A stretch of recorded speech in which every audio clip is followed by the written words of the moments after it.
mga bossing, welcome back to my channel ulit mga boss. So ito mga boss, meron lang tayo dito ginagawa na Mitsubishi Montero ulit. Ayan 2010 model. Ayan. So ito mga boss, ang problema nito, i-share ko lang sa inyo. So kumakajut-kajut siya. Nanginginig na yung pakiramdam ng may-ari, nanginginig yung makina. So yun ang dahilan nito mga boss. Malakas kasi ang tagas ng transmission, so automatic ito. Malakas yung tagas ng oil seal ng transmission sa pagitan ng makina doon sa ilalim ng torque converter. So gastado na yung oil seal doon, kaya tumatagas ng ATF. Nung chinik natin yung laman ng transmission fluid mga boss, marami na ang kulang, kaya kakayog-kayog yung ang tagal bago magkaroon ng reaksyon pag din-drive mo at saka reverse. So maya-maya pa siya andar, kakapit. Kaya pagkiramdam ng may-ari, nanginginig na. Ayan laki ng kulang nagdagdag na tayo niya ng 2 litro. So dadagdag pa ulit tayo mga boss para hindi rin ka madidili-dili. So ito, ipapagawa niya ito. So na lang natin to. Sabihin, na lang natin sa ibang araw kasi matagal to. I-schedule na lang natin sa ibang araw kasi matagal to bago magawa. Isang buong araw siguro ito mga busis kasi full down transmission. Ang nangyayari dito, baba talaga transmission kasi nga dahil doon sa tumatagas sa oil seal. So ipapakita ko sa inyo, nag-check engine na ito siya dahil nga doon sa sitwasyon na gano'n. Talagang mag-i-indicate talaga yung check engine mo sa loob kasi merong something dito sa makina na nanginginig na. Papakita ko na sa inyo yung panel board mga boss. Ito mga boss. Ayan, dito tayo sa loob nitong Montero. 2010 model ito. So ang may-ari nito mga bossing, doktor, surgery, nag-oopera. So ayan, kung maano nyo, kahit paandarin ko yan, itong check engine na to, so nandiyan siya lagi. So hindi ko to pinapandar siya sa ngayon. So inon ko lang yung susi. So pinakita ko lang sa inyo yung check engine yan. Yan yung kahit umaandar nandiyan pa rin siya kasi nga dahil nga sa dili-dili shifting. So ito, lalagyan muna natin ng brake fluid, ATF fluid saka brake fluid kasi kulang din yung brake fluid niya. Saka ginagawa din natin ang preno nito. Palit din tayo ng brake pad. Ayan. Ayun boss, mga boss, dagdagan muna natin to ng transmission fluid saka brake fluid kasi ginagawa din natin ang preno nito. Dinagdagan lang natin ng ATF kasi nga yun nga yung nararamdaman ng may-ari, kakajut-kajut dahil nga sa kulang na yung transmission fluid dahil sa tagas ng oil seal. So ito mga boss, gagawin muna natin yung preno nya na isa bago tayo mag-test drive. So, mga bossing, ito yung brake pad nya, palitin na rin talaga. Sobrang nipis na yan ayan, tinanggal ko yung caliper kasi papalitan ko rin ng rotor disc, so manipis na rin siya. Ayan, so sobrang tagal na pala nito. Yung brake fluid nya talagang umano na siya, tawag dito, bumaba na siya kasi sa sobrang tagal. Yung piston, syempre caliper piston, lumalabas yun manipis ng brake pad kaya bumababa yung brake fluid. Ayan, kaya nga lang ito, wala itong pang cooler na rotor disc nya. Titirahin lang natin ng maso mga boss. Ito.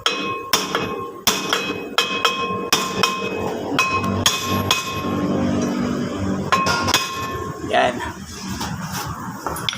Wala kasi itong mga bossing butas na ipupuller mo lang. Ayan.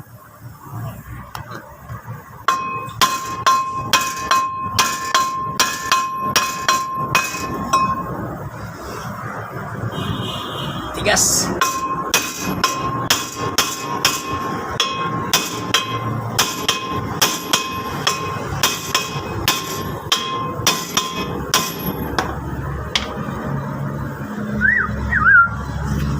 Tigas. Yan mga boss Yun mga boss wala tayong tighawak na camera kaya nilapag lang muna natin dyan.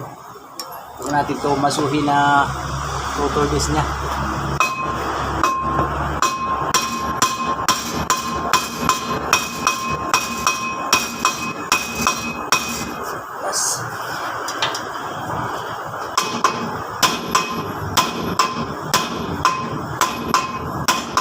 kapit.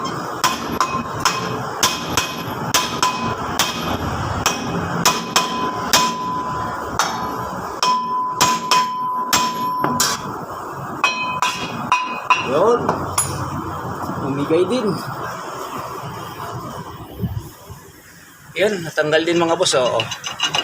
Kailangan talaga bigyan mo lang na medyo maganda-ganda ang ano, pagkaka maso mo, kasi pagka mahina ang maso mo nito, maliit lang, tsaka yung pirsa mo hindi ganun kapirsa, so mahirapan tayo. So yun mga boss, kakalasin ko na yung lumang rotor disc.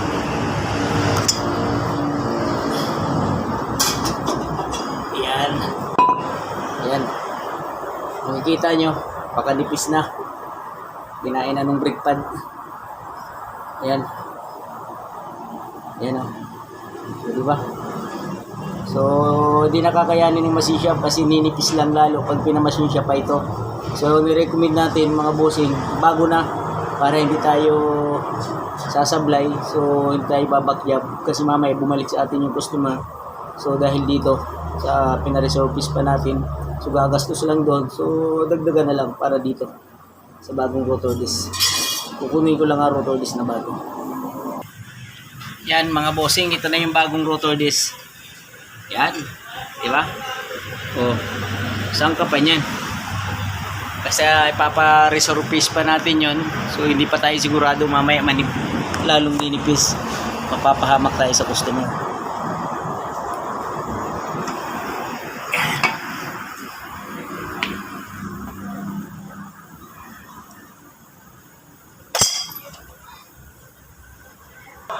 So ito mga boss, kakabit ko na yung bagong rotor disc.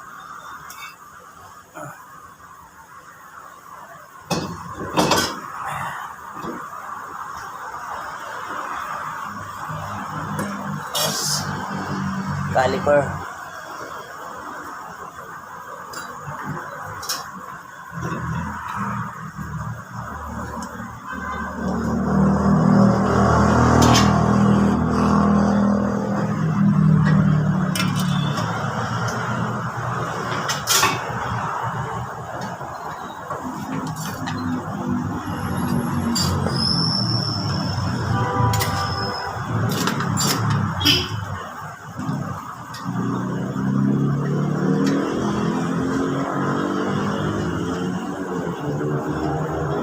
Ayos. Saglit lang naman to mga bossing gamit eh. Kasi 2 tornilyo boy. Kasya na boy. Boy. Kaya na eh. Grabe.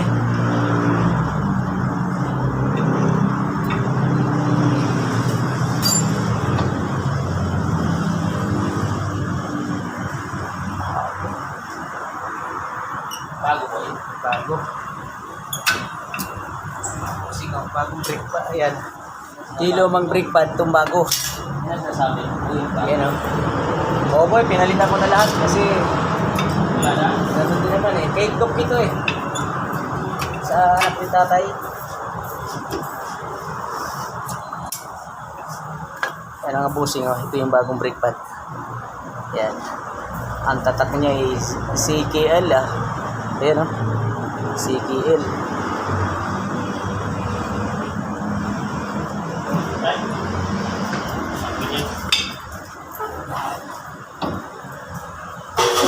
Ayan, pasok na. Ayan o. Buti nga. Ayan. Mabilis lang naman siya ilagay kasi ano lang naman yan eh. Dalawang clip.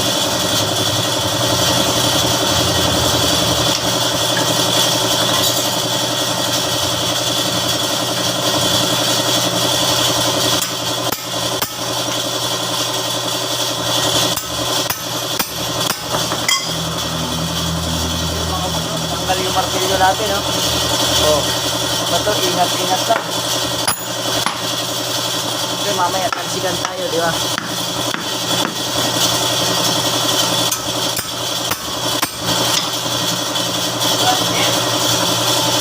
Active? Hindi? Oo.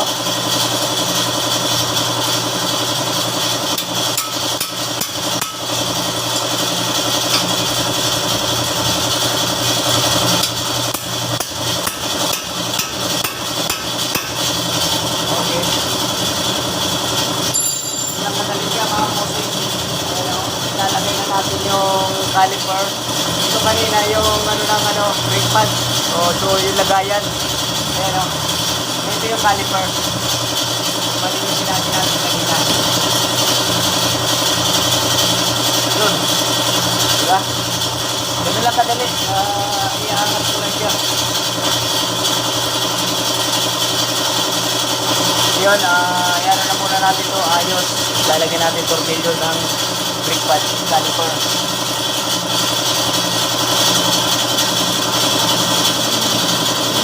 Ma'am. Yun mga bossing, dadagdagan na natin ng transmission fluid. So ang ginamit natin, Spirax. So ano to ng Shell brand. Maganda yan. Ano? Kasi lumang modelo naman siya na Montero. Ito yung S3 ATF MD3 ang brand niya. Nalagyan ko na ito mga boss ng 2 litro, pangatlo na ito. So mamaya iti-test drive natin, susubukan natin kung kakadyut-kadyut pa.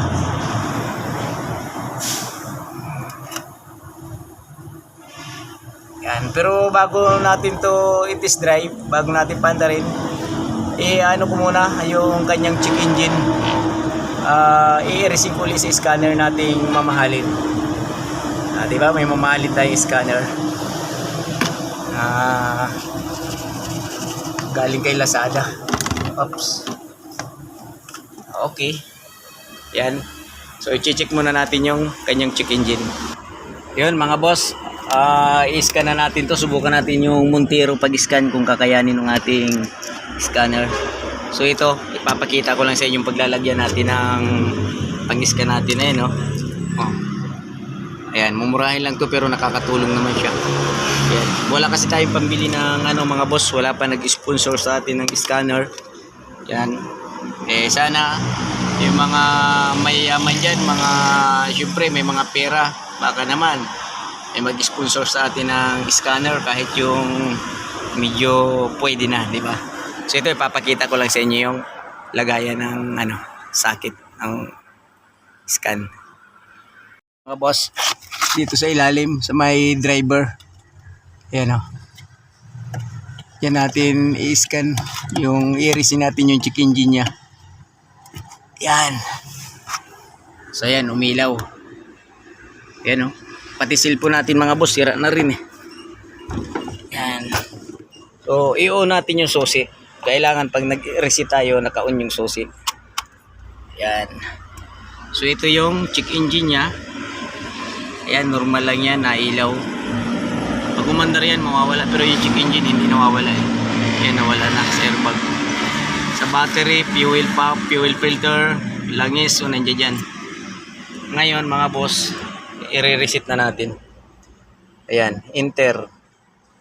Ito, madali lang nito, reset eh. Ayan, tapos scroll mo siya, yan, red. So i-read natin ang code. Exhaust gas system 41. Ayan yung na reading mga boss. Ayan o. Yan. P2413. Yan yung kanyang nabasa ng scanner natin. Exhaust gas. Nakalagay dito recirculation system performance. So i-resin lang natin yan mga boss. Ayan, i-res natin. O yan o. Yun, i-res na. Ayan, off na natin yung engine. Subukan natin yung check engine kung wala na siya. So bago natin pandarin, tanggalin na muna natin itong ating scanner. Yun. Subukan natin start on, start. Yun, nawala na siya mga boss.